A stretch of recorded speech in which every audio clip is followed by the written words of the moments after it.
Alam ko ang pakiramdam, kabayan. Matagal mo itong pinaghandaan, ilang buwan o baka ilang taon mong hindi nakita ang anak mo sa Amerika, ang apo mo sa Canada, o ang kapatid mo sa Japan. Ngayon nakabili ka na ng ticket, naka-leave ka na sa trabaho, at ang pinaka-exciting na parte ng biyahe ay ang pag-iimpake. Binuksan mo ang maleta sa kama, at ano ang una mong inilagay? Hindi damit, hindi sapatos, kundi ang pasalubong. Bumili ka ng espesyal na chicharon galing sa Bulacan dahil alam mong miss na ito ng anak mo. Nagbalot ka ng matatamis na mangga galing sa palengke dahil alam mong iba ang lasa ng prutas sa Pilipinas. Nag-ipon ka pa ng mga gamot tulad ng Neosep at Bioflu dahil sabi nila mahal daw magkasakit sa abroad. Maingat mo itong binalot sa dyaryo. Nilagyan ng tape para hindi umamoy. Isiniksik sa gitna ng mga damit para hindi madurog at para hindi agad makita. Habang ginagawa mo ito, nakangiti ka. Iniisip mo ang tuwa sa mukha nila kapag binuksan nila ang maleta. Pero stop muna. Kailangan kitang gisingin sa katotohanan ang pagmamahal na inilagay mo sa maleta. Pagdating mo sa airport ng San Francisco, Los Angeles, Vancouver o Narita, hindi iyan pagmamahal. Sa mata ng customs officer, ang tawag diyan ay biohazard.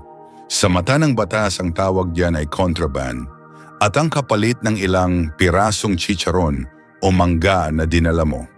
Hindi lang simpleng tapapon, ang kapalit ay multa na pwedeng umabot ng $500, $1,000 hanggang $10,000. Sa pera natin, pwede itong umabot ng kalahating milyong piso. Sipin mo yon, ang perang pang shopping sana ng apo mo, ang perang pang tuition sana, mawawala sa isang iglap dahil lang sa isang supot ng bawal na pagkain. Maraming seniors ang nagkakamali dito dahil sa tinatawag nating pasalubong mentality. Iniisip natin na konting pagkain lang naman ito at personal consumption.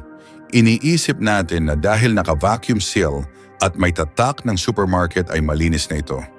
Makinig kang mabuti. Ang mga bansang tulad ng USA, Canada, Japan at Australia ay may napakahigpit na agricultural laws. Hindi nila tinitingnan kung malinis ang pagkain mo.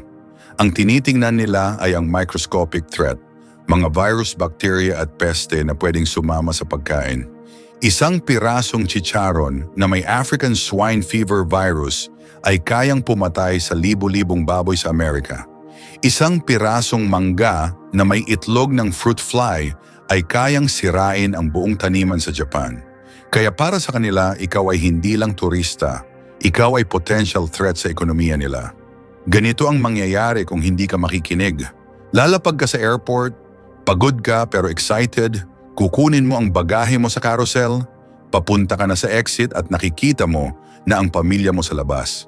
Pero biglang may lalapit sa iyo, isang officer na may kasamang aso, ang Beagle Brigade. Uupuan ng aso ang bag mo. Ituturo ka sa gilid sa secondary inspection area. Bubuksan ang maleta mo sa harap ng maraming tao. Ilalabas ang chicharon, ilalabas ang mangga, ilalabas ang gamot. Ang hiya na mararamdaman mo ay walang katumbas, pero mas masakit ang mangyayari pagkatapos. Ilalagay ang pangalan mo sa blacklist. Sa susunod mong biyahe kahit wala ka ng dalang, bawal automatic ka nang bubuksan. Habang buhay na markado ang passport mo. Huwag mong hayaang mangyari ito sa iyo. Nandito ang Bantay Airport and Travel para protektahan ka. Sa video na ito, hihimayin natin ang listahan. Ano ang bawal sa Japan? Ano ang bawal sa Amerika at Canada? At paano ang tamang diskarte o ang declare strategy para kahit may dala ka hindi ka mumultahan? Kung handa ka nang malaman ang totoo, simulan na natin. Dahil dito, mas ligtas ang handa. Ngayon, dumako tayo sa bansang pinaka-istrikto sa lahat pagdating sa disiplina at batas. Ang Japan. Kung ikaw ay bibisita sa Japan para magbakasyon o kahit may stopover ka lang sa Narita o Haneda papuntang Amerika, makinig kang mabuti. Dahil ang batas ng Japan sa gamot ay hindi biro. Ito ang bansa kung saan ang maling gamot ay hindi lang itatapon. Ang maling gamot ay pwedeng maging dahilan ng pagkakakulong mo. Sa Pilipinas, sanay tayong lahat na may dalang kit sa bag, lalo na ang mga seniors. Hindi tayo umaalis ng bahay nang walang dalang Vicks inhaler para sa baradong ilong. Sanay tayong uminom ng Bioflu o Neozep kapag masama ang pakiramdam o sinisipon.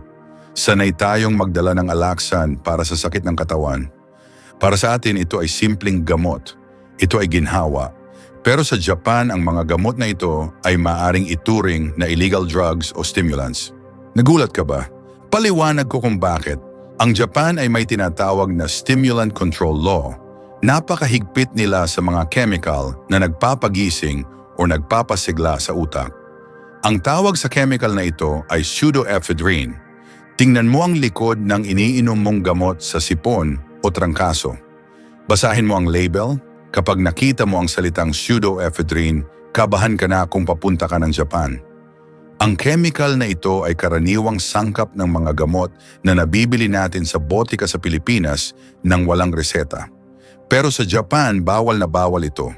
Kapag nahulihan ka nito sa airport na lampas sa limitasyon o walang tamang papeles, ang tingin nila sa iyo ay hindi turista na may sipon. Ang tingin nila sa iyo ay drug smuggler. May mga totoong kwento ng turista na nakulong o na-detain ng ilang araw sa Japanese airport dahil lang sa inhaler. Oo, tama ang narinig mo, isang maliit na inhaler. Bakit? Dahil may mga inhaler na naglalaman ng levomethamphetamine, sa pangalan palang tunog shabu na. Kahit sabihin mong pampaluwag lang ito ng paghinga, sa ilalim ng batas nila ito ay bawal na gamot. Isipin mo ang senaryo, kadarating mo lang sa Tokyo, ang ganda ng airport, malamig ang panahon kaya sinisinok ka. Kinuha mo ang Vicks inhaler sa bulsa mo at suminghot ka habang nakapila sa customs. Nakita ka ng officer, nilapitan ka, kinuha ang inhaler at dinala ka sa isang kwarto. Wala kang signal, hindi ka marunong mag-Japanese, sila naman hirap mag-English. Hindi mo maipaliwanag na gamot lang yon. Ang ending na stress ka na naubos ang oras mo at sa malalang kaso pwede kang pauwiin pabalik ng Pilipinas sa next flight. Deported. Sayang ang ticket, sayang ang hotel, sayang ang pangarap na bakasyon. Kaya ano ang dapat mong gawin bilang isang responsableng senior traveler? Una, ang payo ko bilang bantay ay iwasan na lang. Huwag na huwag magdadala ng over-the-counter or over-the-counter medicines na may pseudoephedrine o codeine. Kung kaya mong tiisin na huwag magdala, huwag na magdala. Bakit? Dahil ang Japan ay may napakagandang healthcare system. Maraming gamot sa Japan na mabibili mo sa drugstore nila na legal, safe at epektibo. Doon ka na lang bumili. Ligtas ka pa sa huli. Pangalawa, check the label. Kung kailangan mo talagang magdala, basahin ang likod ng banig. Gumamit ng magnifying glass kung kailangan. Hanapin ang spelling. Pseudoephedrine. Kapag nandyan yan, iwan mo sa bahay. Pangatlo, prescription is king. Kung ito ay maintenance medicine o gamot na nireseta ng doktor para sa puso o diabetes, siguraduhin na may dala kang English prescription. Hindi pwedeng sulat kamay lang na hindi maintindihan. Dapat printed, dapat may pangalan mo. Dapat may pirma ng doktor at dapat ang dami ng gamot ay sapat lang sa tagal ng bakasyon mo. Kung 2 linggo ka sa Osaka, pang 2 linggo lang ang dalhin mo. Huwag kang magdadala ng pang isang taong stock dahil kapag marami kang dala, iisipin nila na ibebenta mo ito. Sa Japan, ang rason na hindi ko alam ay hindi tinatanggap. Ang batas ay batas. Huwag isugal ang kalayaan para lang sa sipon. Ngayong alam mo na ang tungkol sa gamot, dumako naman tayo sa susunod na panganib. Ang paborito nating lahat, ang pagkain. Kung akala mo mahigpit ang Japan sa gamot, hintayin mong marinig ang batas ng Amerika at Canada pagdating sa chicharon at corned beef. Diyan tayo magkakaproblemang malaki. Ituloy natin sa susunod na bahagi. Ngayon lumipad naman tayo sa kabilang panig ng mundo. Sa North America, USA at Canada.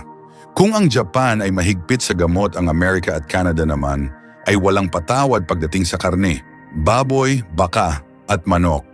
Dito maraming seniors ang umiiyak, hindi dahil nakulong sila, kundi dahil tinapon sa basurahan ang pinakamamahal nilang pasalubong.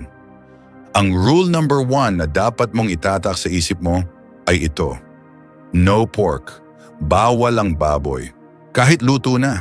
Kahit nasa lata, kahit chicharon, kahit tocino, kahit longganisa, kahit pork floss buns na binili mo sa sikat na bakery sa airport bago ka sumakay.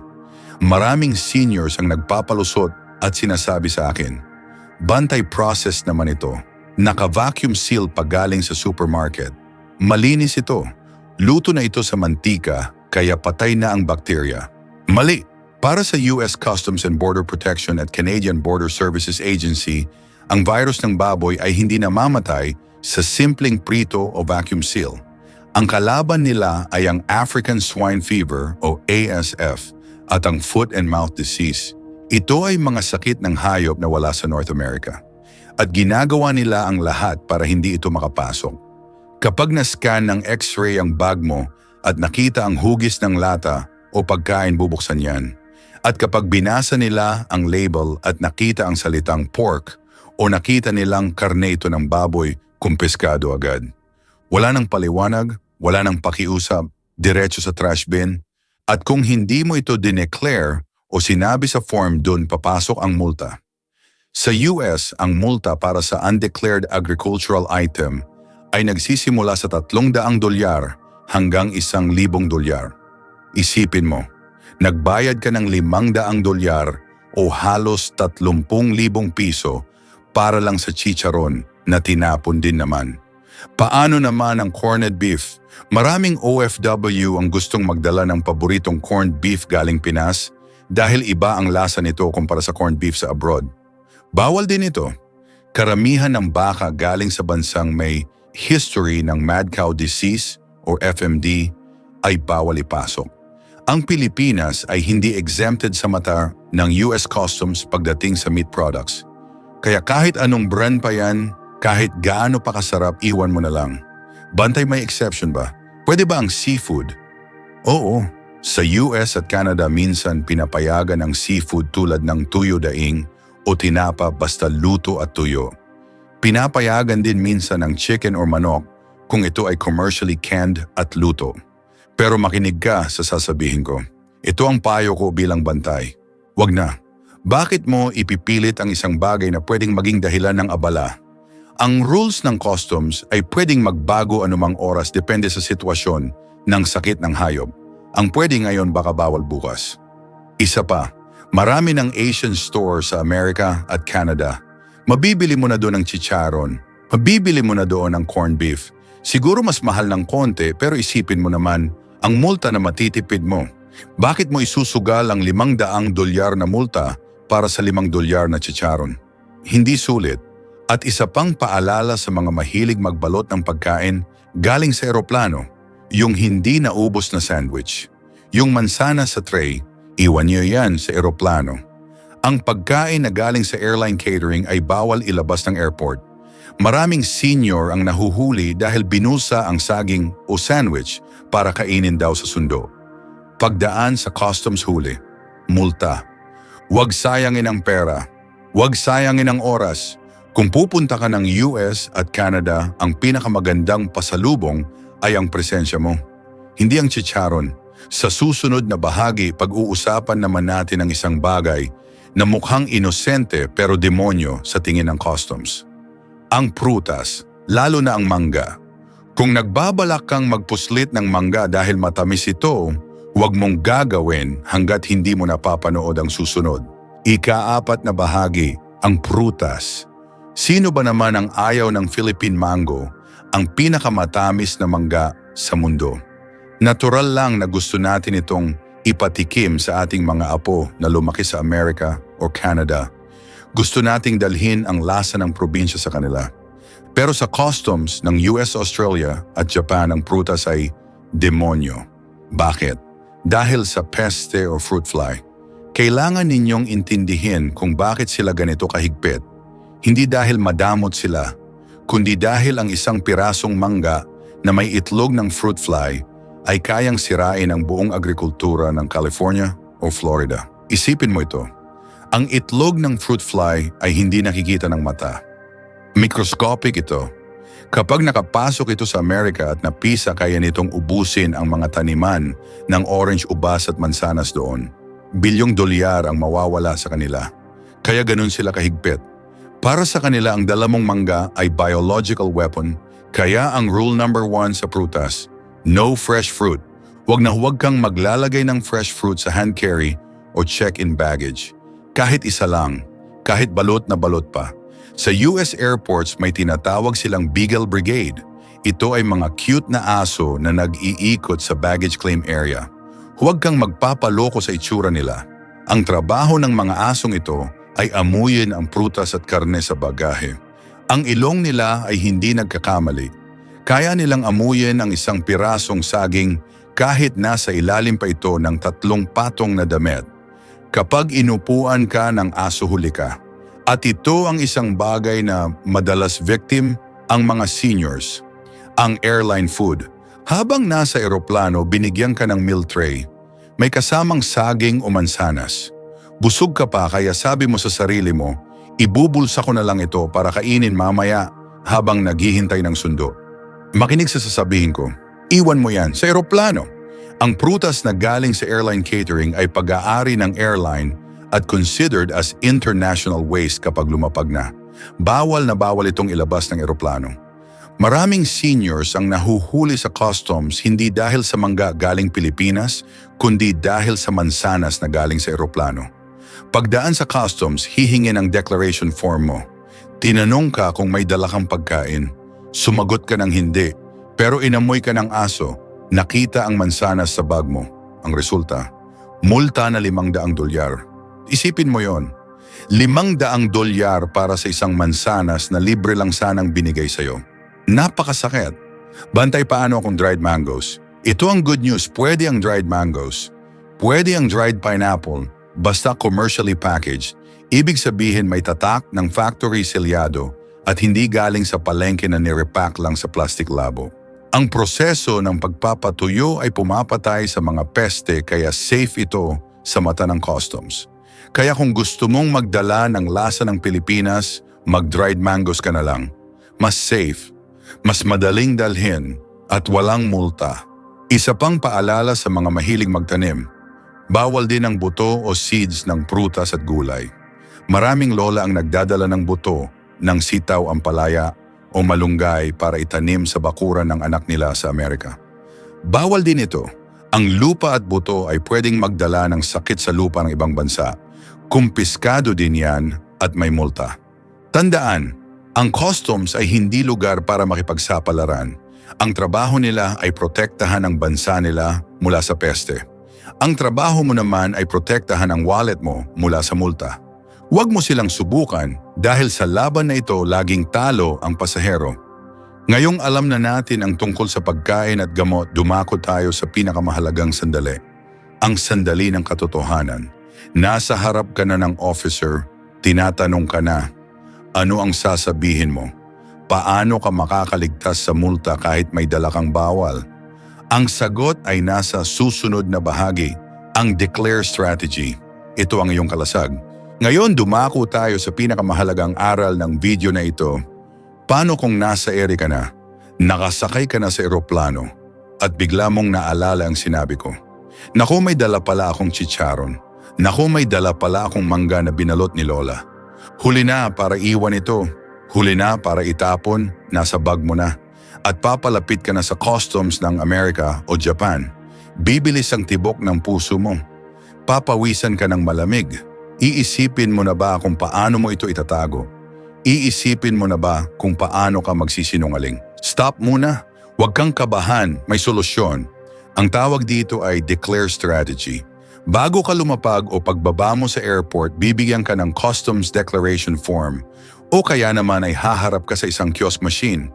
May isang tanong doon na magdidikta ng kapalaran mo. Are you bringing food plants, animals, or meat? Ito ang sandali ng katotohanan. Ang sagot ng takot na senior ay no. Kasi iniisip nila na kapag umamin sila, huhulihin sila. Iniisip nila na kapag nag-no sila, baka makalusot. Makinig ka. Ito ang maling diskarte.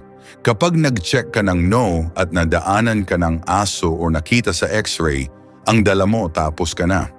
Dahil sa sandaling iyon, ang kaso mo ay hindi na lang simpleng pagdadala ng bawal na pagkain. Ang kaso mo ay lying to a federal officer o pagsisinungaling sa otoridad. Dito pumapasok ang malaking multa. Dito kinukuha ang visa. Dito ka iba blacklist. Pero tingnan natin ang sagot ng matalinong senior. Ang sagot ng senior na nanood ng Bantay Airport and Travel. Ang isasagot mo ay oo. Oh, aaminin mo. Bantay, hindi ba kukunin nila ang pasalubong ko kapag umamin ako? Opo, kukunin nila. Pero makinig ka. Kapag nag-check ka ng yes at lumapit ka sa officer, ito ang sasabihin mo. Sir, I have some snacks in my bag. I am not sure if they are allowed. Dahil naging honest ka, bubuksan ng officer ang bag mo. Kukunin niya ang chicharon. Kukunin niya ang mangga. Itatapon niya ito sa basurahan. Pero pagkatapos nun, alam mo ba ang gagawin niya? Ibabalik niya ang passport mo, ngingitian ka niya, at sasabihin niya, Welcome to America. Wala kang babayaran, walang multa, walang record. Bakit? Dahil sa batas ng customs honesty is the only policy. Hindi bawal magkamali ng dala. Ang bawal ay ang magsinungaling. Kapag dineclare mo ang dala mo, protected ka. Ang worst case scenario lang ay mawawalan ka ng pasalubong. Pero ang pera mo sa wallet ay ligtas. Ang visa mo ay ligtas. At makakalabas ka ng airport ng payapa. Kaya ito ang payo ko. Kung hindi ka sigurado kung bawal o hindi ang dala mo, I declare mo. Huwag kang makinig sa payo ng kumari mo na nagsabing itago mo sa ilalim ng pantalon. Huwag kang makinig sa payo na balutin ng foil para hindi makita ng x-ray. Ang mga machines ngayon sa airport ay high-tech. Nakikita nila ang organic material kahit nasa loob pa ng lata. Ang mga aso ay trained para amuyin ang pagkain kahit naliligo pa ito sa pabango. Huwag mong subukan ang swerte mo. Gamitin mo ang utak mo. Declare it. Sa susunod at huling bahagi, ibubud natin ang lahat at bibigyan kita ng huling paalala bago ka tumulak papuntang airport. Dahil ang responsibilidad na ito ay hindi lang para sa iyo, kundi para sa pamilyang naghihintay sa iyo. Mga kabayan, narito na tayo sa dulo ng ating video. Sa loob ng nakalipas na ilang minuto, pinag-usapan natin ang mga bagay na madalas nating balewalain. Ang chicharon, ang mangga, ang Vicks inhaler, ang corned beef. Para sa marami sa atin ito ay simpleng pagkain at gamot lang. Ito ay piraso ng Pilipinas na gusto nating dalhin sa ibang bansa. Ito ay wika ng ating pagmamahal para sa mga kamag-anak na matagal na nating hindi nakakapiling. Pero sana naging malinaw sa inyo ang mensahe ko ngayon. Ang tunay na pagmamahal ay hindi nasusukat sa dami ng pasalubong na dala mo. Ang tunay na pagmamahal ay ang makarating ka sa pamilya mo ng ligtas. Walang stress, walang kaba, at walang nabawas sa ipon mo dahil sa multa. Isipin mo ang eksenang ito.